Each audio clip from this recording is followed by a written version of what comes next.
Naweza kusema kwamba hii hali imeanzia juzi tukiwa safarini, ambapo mida ya kula kuna wachezaji wawili walikuja wakiwa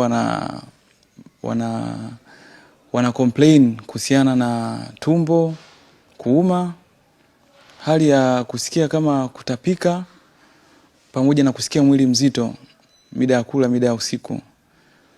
Basi kwa sababu ilikuwa mida ya usiku hivyo wanajisikia vibaya, tukaamua tuwapeleke hospitali. Huyu alikuwa ni Pasco pamoja na Kibeku.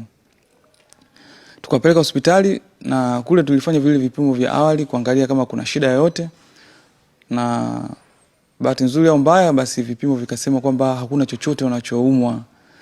Basi si tukawarudisha kambini, tukajua pengine tukua ni hali ya hewa tu ndo imesababisha mpaka wanajisikia hivi. Siku yake inayofuatia, kabla tujaenda kwenye mchezo wetu, hizi complain zikawa nyingi za watu kujisikia kama vile mwili ni mzito pamoja tumbo kuuma na kutapika.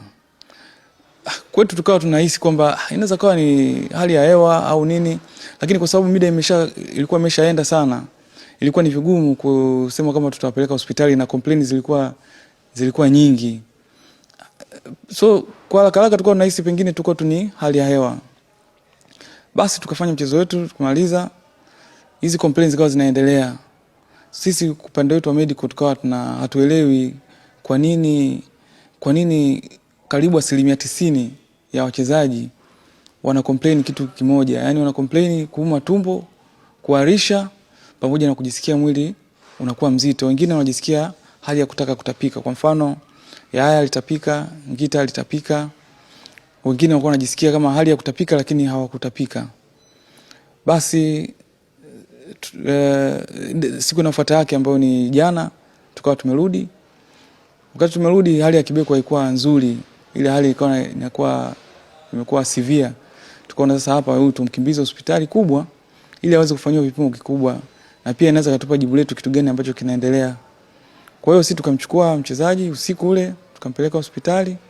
Baada ya kwenda hospitali akafanyiwa vipimo.